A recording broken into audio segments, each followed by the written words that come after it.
sábado, mis queridos hermanos.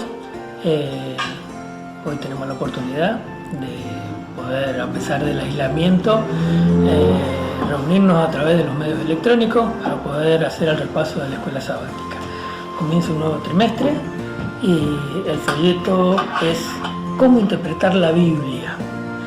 Vamos a comenzar ahora con la lección número 1, pero antes quiero que me acompañen para que hagamos una oración e invitemos a nuestro Señor a que nos acompañe en el repaso de la escuela sabática.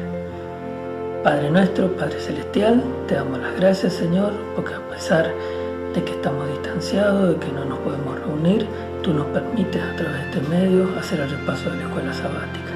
Señor, bendice a los maestros que tenemos esta responsabilidad y también te pedimos por todos aquellos que hoy están participando, que tu Santo Espíritu esté con ellos, esté con nosotros, Señor, que se manifieste y pueda llegar este mensaje a nuestros corazones, a nuestras mentes, Señor, y ponerlo en práctica todos los días de nuestra vida. Por Jesús lo pedimos.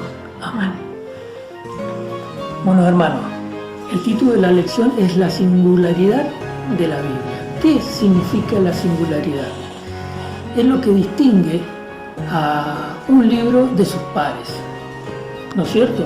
Por ejemplo, en este caso, que está hablando de la Biblia, es lo que hace diferente a la Biblia de otros libros religiosos. Y vamos a comenzar con el versículo de memoria. El versículo de memoria lo tenemos en Salmo 119, 105. Dice así: lámpara es a mis pies tu palabra y lumbrera a mis caminos. Este versículo es sumamente importante y es maravilloso como lo ha simplificado lo que realmente significa la palabra de Dios. Porque imagínense en el medio del campo de noche la importancia que es tener una luz para ver dónde estoy y cuál es el sendero que debo seguir para llegar a mi casa, a mi verdadero hogar. Además, la Biblia está compuesta por 66 libros y fue escrita durante 1500 años a través de 3 continentes: Asia, África y Europa. ¿Sí?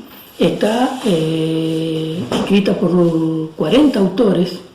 Además, es el libro que primero se tradujo, es el libro que en más idiomas está escrito.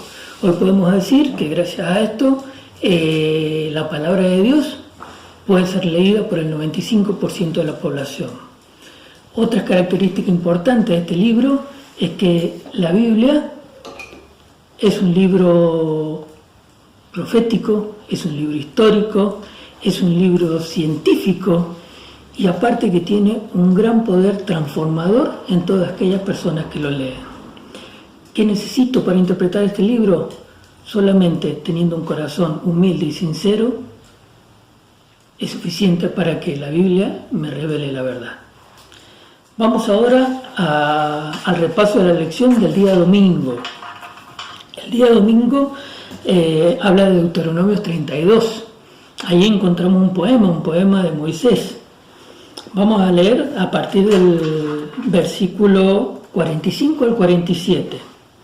El versículo 45 dice: acabó Moisés de recitar todas las palabras a todo Israel.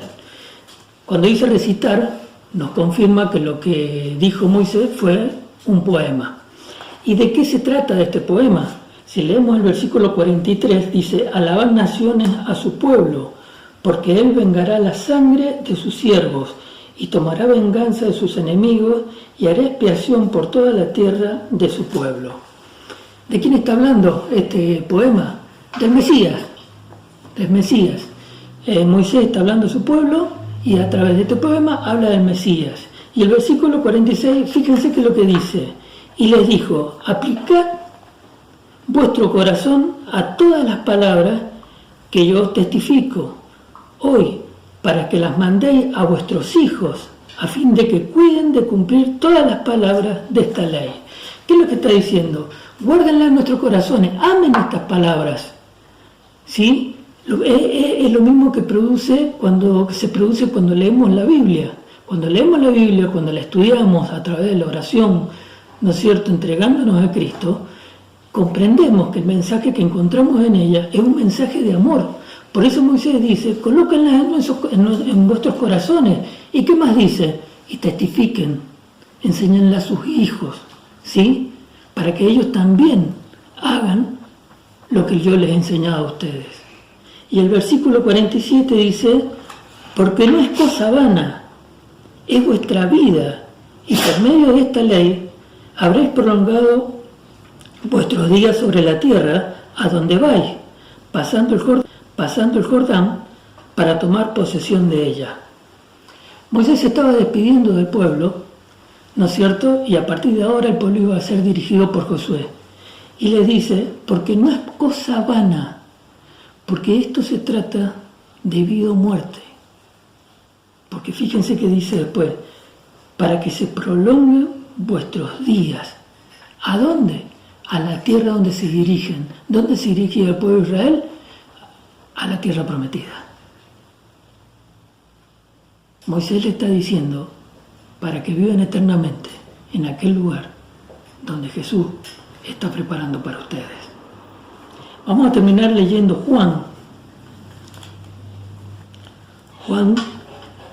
1 al 5, y dice así, en el principio era el Verbo, y el Verbo era con Dios, y el Verbo era Dios. Este era en el principio con Dios. Todas las cosas que fueron hechas, y sin Él nada de las cosas ha sido hecho, fue hecho. En Él estaba la vida, y la vida era la luz de los hombres. La luz en las tinieblas resplandece, y las tinieblas no prevalecieron contra ella.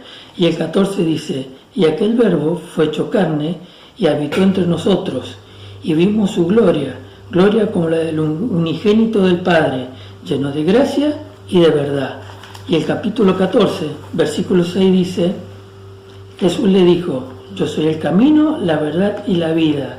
Nada viene al Padre sino por mí. Cristo es el personaje principal de la Biblia. En el Antiguo Testamento, todo el mensaje que encontramos allí habla de la venida del Mesías. Y en el Nuevo Testamento tenemos vida, muerte y resurrección de Cristo. La vida, el ejemplo para que podamos tener una vida de acuerdo a la ley que nos enseñó, que nos dejó. La muerte que nos garantiza que nuestros pecados fueron dejados en la cruz y ahora tenemos una nueva oportunidad gracias al sacrificio de Cristo. Y la resurrección es la garantía de que el día que Cristo venga a buscarnos, aquellos que murieron en Jesús puedan resucitar y reunirse con aquel pequeño remanente que pudo estar de pie durante las aflicciones. Mis queridos hermanos, Cristo te dice hoy que seas obediente porque quiere vivir una eternidad junto a ti. Mis queridos hermanos, que Dios los bendiga, y ahora le paso para el repaso de la escuela sabática del día lunes a mi hermano de Nueva Esperanza. ¿Cómo andan, queridos hermanos de la Iglesia Adventista del Séptimo Día? Desde acá, desde casa, los saludo a cada uno de ustedes con un abrazo en el nombre de Jesús, para que podamos seguir estudiando la palabra del Señor, ya que no nos podemos reunir en nuestras iglesias, que extrañamos reunirnos, pero podemos estudiar la palabra del Señor a través de casa. Así que para cada uno de los que están escuchando este mensaje en sus hogares, un abrazo y un beso a cada uno de ustedes. Vamos a estudiar la palabra del Señor de este día lunes, de escuela sabática, y dice, ¿quién escribió la Biblia y dónde? Dos preguntas en una. Podemos encontrar y le vamos a preguntar a la Biblia que se responda a sí misma, y le vamos a preguntar cómo se escribió. Así que vamos a ir a 2 de Timoteo 3:16, y dice la palabra del Señor, y lo voy a leer, dice, toda la escritura es inspirada por Dios y es útil para enseñar, para redarguir, para corregir e instruir en justicia, a fin de que el hombre de Dios sea perfecto, enteramente preparado para toda buena obra. ¿Sí? Ahora vamos nuevamente a leer otro versículo bíblico que se encuentra en Romanos capítulo 15, versículo 4. Y vamos a ver ahí en Romanos capítulo 15, Dice de esta manera: porque las cosas que se escribieron antes para nuestra enseñanza se escribieron, a fin que por la paciencia y la consolación de las Escrituras tengamos esperanza. Queridos amigos y hermanos, dice que toda escritura es inspirada por Dios, así que la Biblia es escrita por hombres de Dios, no directamente por Dios, sino que Dios tomó hombres de Dios, hombres común y corriente como usted y como yo, ¿no? Dios tomó a esos hombres, ¿no? Dio la inspiración, las puso en su corazón y en su mente, se escribieron en su corazón primeramente y luego la inmortalizaron en tinta, para que hoy pudiéramos tener nosotros el mensaje bíblico. Así que Dios me lo bendiga. La palabra del Señor dice que fue escrita la Biblia aproximadamente en un periodo de 1500 a 1600 años. El primer escritor fue Moisés. 5 primeros libros de la Biblia, el Pentateuco, lo escribe Moisés. Un hombre que era destinado a ser rey y despreció ser un rey humano para ser un instrumento en las manos de Dios. Y luego, en el año 95 al 100, el último escritor del libro de la Biblia, Apocalipsis, le escribe Juan, el teólogo, el discípulo amado de Jesús. Y en ese periodo de 1500 a 1600 años, 40 personas aproximadamente escribieron la Biblia. Hombres que escribieron las Escrituras y no se contradijeron a sí mismos, sino que al contrario, cada libro se entrelaza con el otro. Usted puede ir a Apocalipsis y Apocalipsis habla del Génesis y el Génesis habla del Apocalipsis. Así que Dios me lo bendiga, porque podemos encontrar de que Dios tomó hombres comunes, sinceros, de corazón, y escribió la Biblia en su corazón. Pero Dios dijo: déjenme una partecita para escribir yo. Y usted no sabe que hay aproximadamente 1188 capítulos de la Biblia. Y Dios ocupó simplemente uno, y no entero, sino 17 versículos de los 31.180 versículos que hay.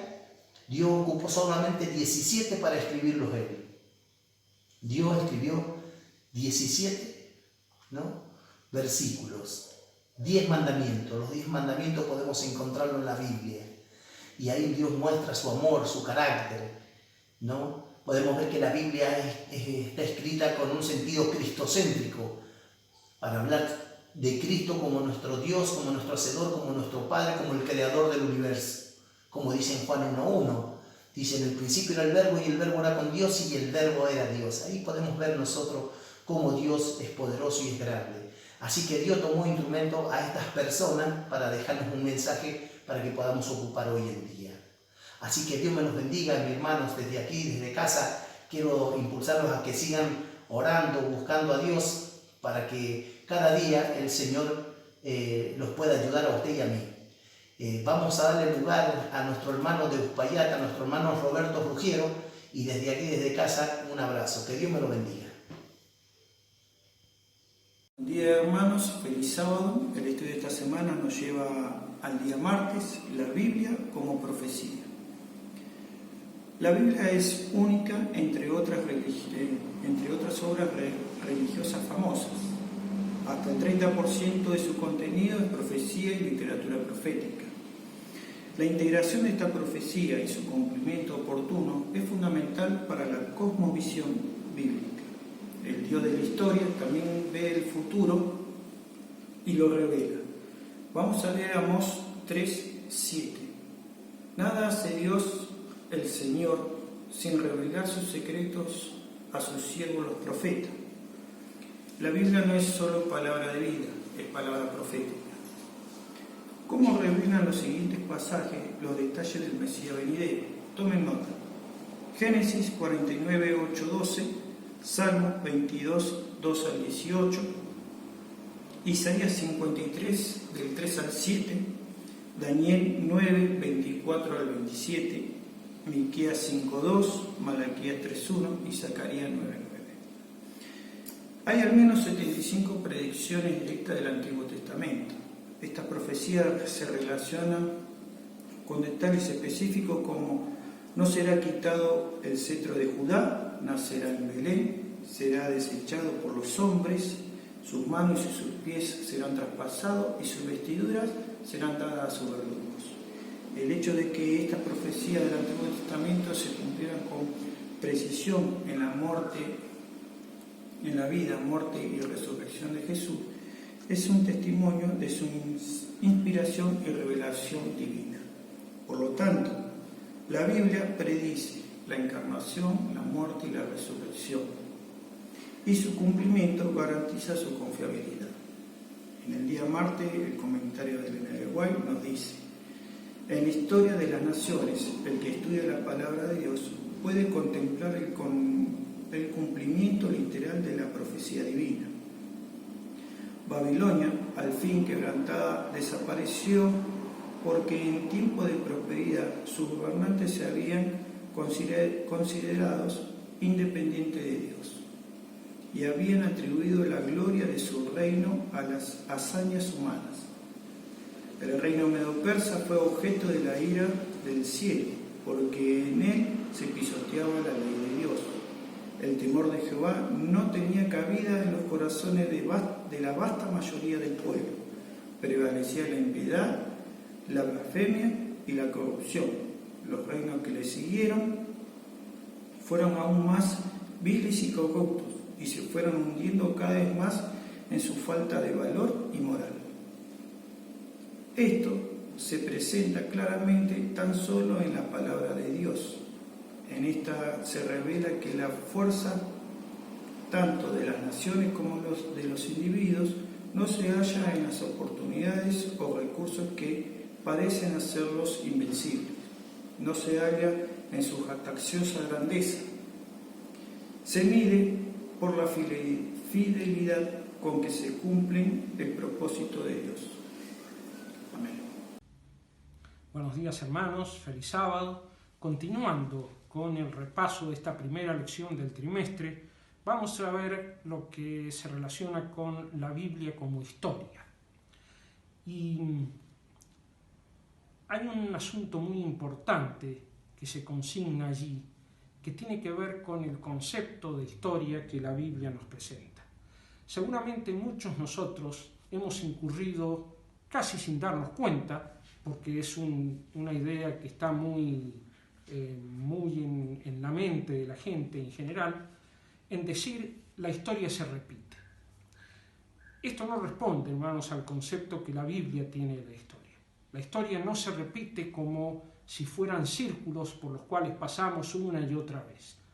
La historia para la Biblia es una línea que parte desde el Génesis y se prolonga hasta el Apocalipsis. Y esto es fundamental, hermano, porque nos da una visión, una concepción de propósito. Es decir, la Biblia parte, tiene un origen, tiene un porqué y se prolonga con un objetivo que es la segunda venida de Jesús. De manera que en estas épocas de incertidumbre fundamentalmente, qué importante es esto de considerar que Dios tiene un propósito para cada uno de nosotros, por muy difíciles que sean las... Hermanos, la verdad que es un gusto de poder compartir con ustedes el repaso de la escuela sabática, hoy especialmente el día jueves 2 de abril, donde tiene por título El poder transformador de la Biblia. Antes de eso, vamos a orar, vamos a tener una pequeña oración. Señor y buen Dios, le damos las gracias por que nos podemos acercar confiadamente a su trono de gracia. Pedimos la dirección del cielo y lo hacemos en el nombre de Jesús. Amén. Bueno, hoy la lectura estaba, antes de eso vamos a repasar el versículo para memorizar, que está en el libro de Salmos 119-105, que dice: lámpara es a mis pies, a tu palabra y una lumbrera en mi camino. No olvidemos que la palabra de Dios es el mayor regalo de Dios para el hombre para poder comunicar el plan de redención para el mundo. Hoy la lectura que vamos a repasar está en el libro de Segunda de Reyes, capítulo 22, versículos 3 al 20. Y vemos en el relato el comienzo que dice la preocupación del rey Josías por la reparación del templo. En los capítulos anteriores ya había esta preocupación por la reparación del templo. Vemos gente fielmente y aquí vemos gente honradamente trabajando en la casa del Señor. Pero también vemos que el sumo sacerdote Hilcía había descubierto el libro de Jehová. Pero no nos olvidemos también que los abuelos y el padre de Josías estaban entregados a la idolatría, se habían apartado del Dios vivo. Y vemos también que ellos adoraban a esculturas hechas por manos de hombre. Vemos que Safán, después que le lee el libro, que se cree que fueron los libros que se habían perdido, eran los libros de Moisés, que comienza de Génesis, Éxodo, Levítico, Número y Deuteronomio. Y vemos cómo aquí, cuando Josías escucha el mensaje de Dios en la Biblia, comprendió claramente que el camino a la desobediencia llevaría a la nación a una terrible maldición, pero que la obediencia conduciría a la bendición, a la vida y a la prosperidad. Sabiendo cuán lejos ellos habían errado el pueblo de los caminos de justicia y hasta qué punto habían abandonado al Señor, Josías decidió hacer todo lo posible para salvar a su pueblo.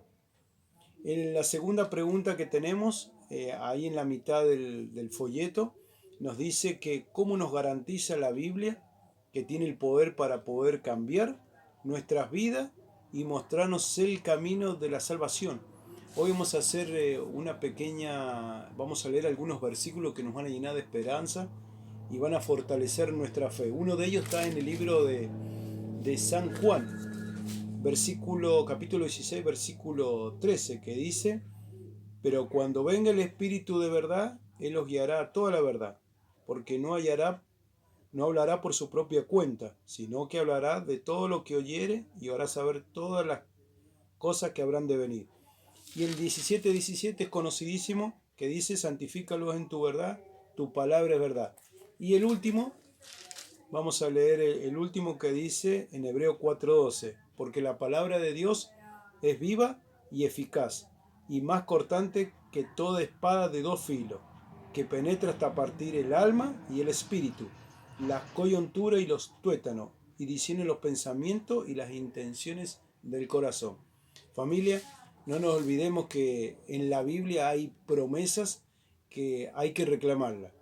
Estas promesas son especialmente para los hijos de Dios, más en los tiempos que estamos viviendo. Y vamos a refrescar, porque aquí hay una responsabilidad de parte del Espíritu Santo, que es en el libro de Juan, capítulo 14, versículo 26, que dice: mas el Consolador, el Espíritu Santo, a quien el Padre enviará en su nombre, Él enseñará todas las cosas y hará recordar todo lo que yo he dicho. Entonces, familia, hay una gran esperanza para nosotros en nuestras vidas. Debemos reclamarla porque, como les dije, están especialmente hechas para sus hijos. Y debemos tener una actitud de ser sumiso, para que la verdad pueda ingresar a nuestras vidas y así nosotros poder fortalecer nuestras vidas. Que el Señor nos ayude, que podamos seguir estudiando su santa palabra.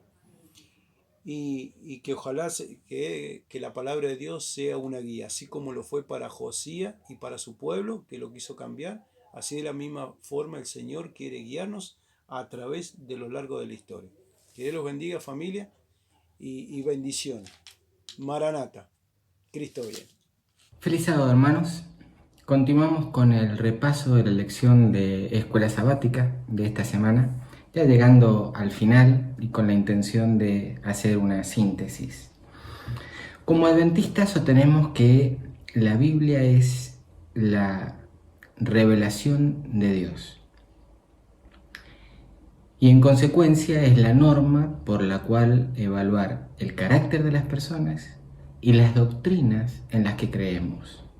Ahora sabemos que muchas denominaciones religiosas dicen esto mismo, que la Biblia es la palabra de Dios y que sus doctrinas están basadas en la Biblia. Por eso durante este trimestre vamos a estudiar cómo interpretar las Escrituras. Y sin lugar a dudas, una parte importante para comprender esto, son las palabras que Moisés pronunció y que han quedado registradas en el libro de Deuteronomios, capítulo 32, los versículos 46 y 47. Después de que él le manda al pueblo a guardar en sus corazones todas las palabras que él les ha hablado, afirma: no es cosa vana, es vuestra vida. Y nos preguntamos, ¿será para tanto? ¿Será que acá está en juego la vida?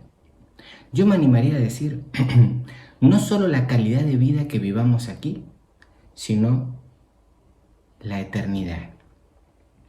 Pero noten que Moisés les dice que debían guardar todas las palabras. Y acá tenemos tal vez la regla más básica de interpretación bíblica. Esto es, no podemos seleccionar los mensajes, aquellos que nos gustan, que coinciden con nuestra forma de pensar, porque toda la palabra es inspirada por Dios. La hermana White lo expresa de esta manera. Hermanos míos, dejemos que la palabra de Dios se destaque tal cual es. No se atreva la sabiduría humana a disminuir la fuerza de una sola declaración de las Escrituras. Y ella hace un llamado. En nombre de mi maestro os ruego, quita tus zapatos de tus pies, porque el lugar en que tú estás, tierra santa es. Esta es la verdadera disposición con la que debemos abrir la Biblia, dispuestos a escuchar el mensaje que Dios tiene para nosotros. Ahora, notamos que el autor de la lección puso como título a la lección de esta semana la singularidad de la Biblia. Y cuando decimos que algo es singular, queremos decir, resaltar lo que lo hace particular, lo que lo distingue, lo que lo hace fuera de lo común. Y entonces esto nos lleva a preguntarnos, ¿qué hace de la Biblia un libro singular, un libro distinto? Y hemos visto en la lección de esta semana por lo menos 4 elementos para destacar. El primero de ellos es la coherencia en el mensaje. Son 40 autores con historias distintas, con orígenes culturales, sociológicos, económicos distintos, que escriben 66 libros en un lapso de 1500 años. Y a pesar de todo esto, el mensaje es coherente. No podemos menos que concluir que hay una mente única detrás, inspirando todo el mensaje. En segundo lugar, la Biblia contiene aproximadamente un 30% en profecías. Esto significa, integradas en su cumplimiento histórico, que Dios conoce el futuro y que lo ha querido compartir con nosotros a través de la Biblia. Pero más importante aún, esto significa que Dios está al control. Y para los cristianos que vivimos al final de la historia de este mundo, esto nos da paz y nos da esperanza. En tercer lugar, debemos decir que la Biblia no es un libro de filosofía. Esto es, no es un libro que pretende desde el pensamiento humano explicar la realidad que nos rodea. Muy por el contrario, en la Biblia se registra a Dios interviniendo en la historia y en la vida de las personas. Nos muestra que detrás de lo inmediato que ven nuestros ojos hay un conflicto cósmico desarrollándose. Nos dice cómo empezó y lo más importante, nos dice cómo va a terminar. Los santos heredaremos el reino de los cielos, para compartir la eternidad con aquel que nos amó tanto, que murió por nosotros y que resucitó para garantizar la victoria sobre la muerte. Y en último término tenemos que mencionar que la Biblia es singular porque tiene el poder de transformar la vida de aquellos que la leen. La hermana White dice, los hombres se transforman de acuerdo con lo que contemplan. Es una ley de la mente que ella se estreche o se expanda según las dimensiones de las cosas con las cuales se familiariza. No tengan la menor duda que si nosotros leemos la Biblia con humildad y con disposición a escuchar el mensaje de Dios para mí, seremos transformados. Y ya para concluir, no quisiera hacer una conclusión usando mis propias palabras, por eso voy a recurrir al conflicto de los siglos, que es una lectura sugerida del día viernes, algunas citas que he seleccionado a partir de la página 579. Dice la hermana White: el último gran engaño se desplegará pronto ante nosotros. El anticristo va a efectuar ante nuestra vista obras maravillosas. La falsificación se asemejará tanto a la realidad que será imposible distinguirlos en el auxilio de las Santas Escrituras. Solo los que hayan fortalecido su espíritu con las verdades de la Biblia podrán resistir en el último gran conflicto. Cuando Dios manda a los hombres avisos tan importantes que las profecías los representan por santos ángeles que vuelan por el cielo, es porque Él, escuchen bien, exige que toda persona dotada de inteligencia le preste atención. La ignorancia no disculpa el error ni el pecado cuando se tiene toda oportunidad de conocer la voluntad de Dios. No basta tener buenas intenciones, no basta tampoco hacer lo que se cree justo o lo que los ministros dicen que lo sea. La salvación de nuestras almas está en juego y debemos escudriñar por nuestra cuenta las Santas Escrituras. Y yo termino aquí, hermano, con una invitación a que aprovechemos el tiempo. El final del conflicto está muy cerca.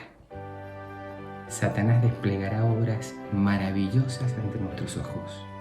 Y dice la hermana White: solo aquellos que hayan fortalecido su espíritu con la lectura de las Escrituras podrán resistir. Sí, nuestra salvación está en juego, y yo diría también la salvación de nuestros amados. Así que aprovechemos el tiempo y estudiemos las Escrituras. Que Dios los bendiga.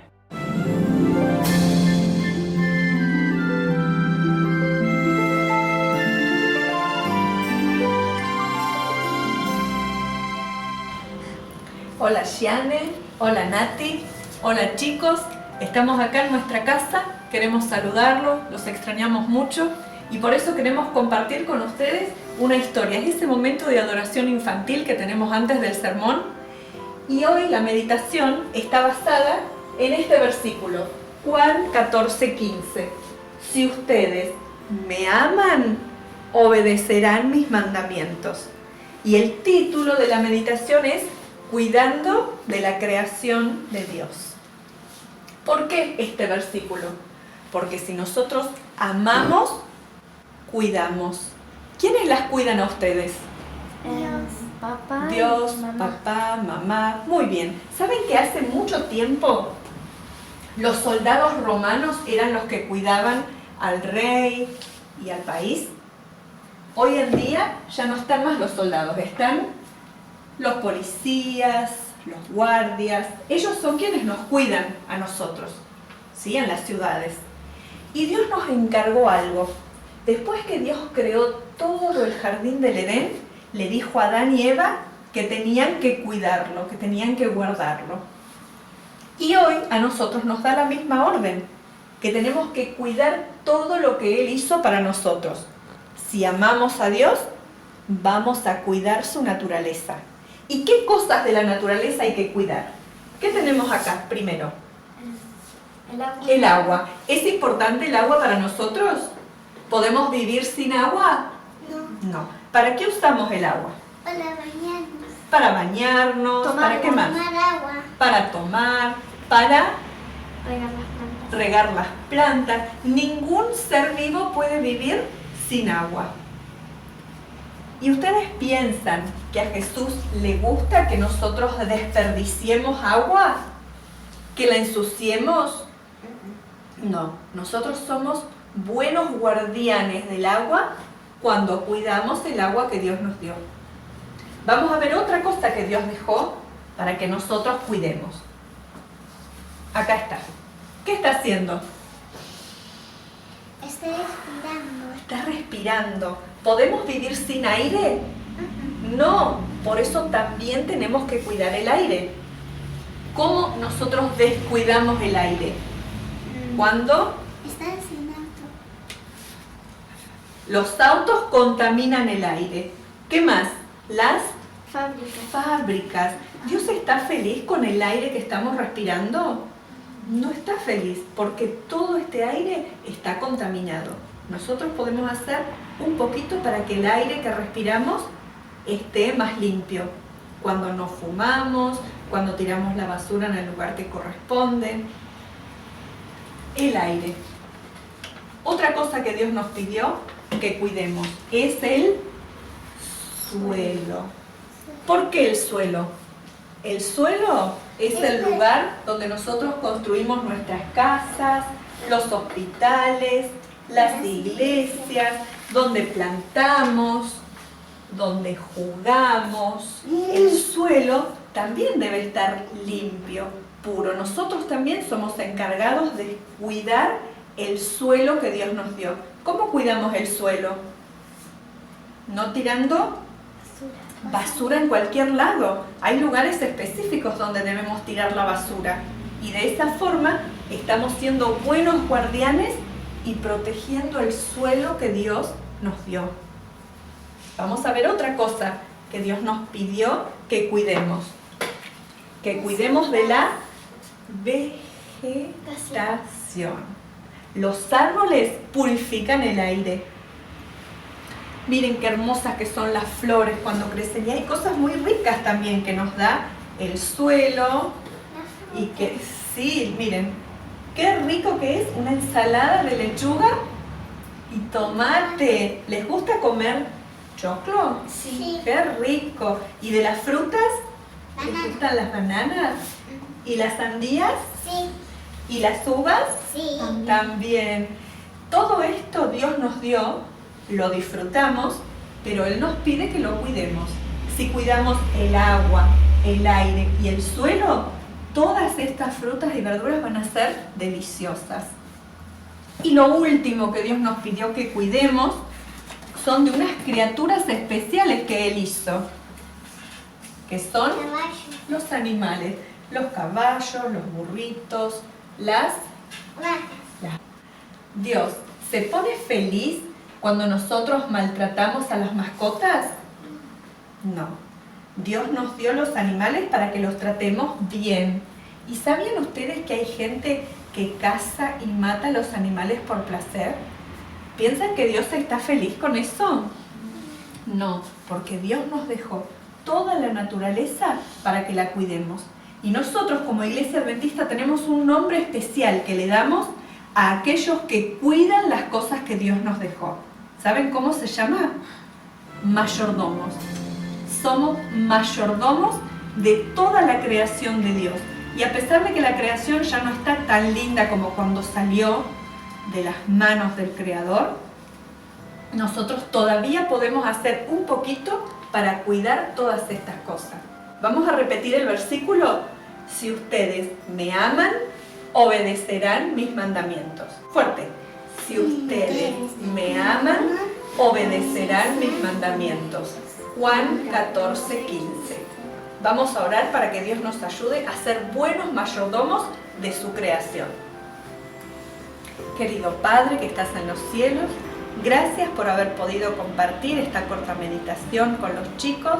Queremos pedirte que nos ayudes a ser buenos mayordomos, a poder poner todo lo que está de nuestra parte para conservar la creación que nos diste. Te lo pedimos en el nombre de Jesús. Amén.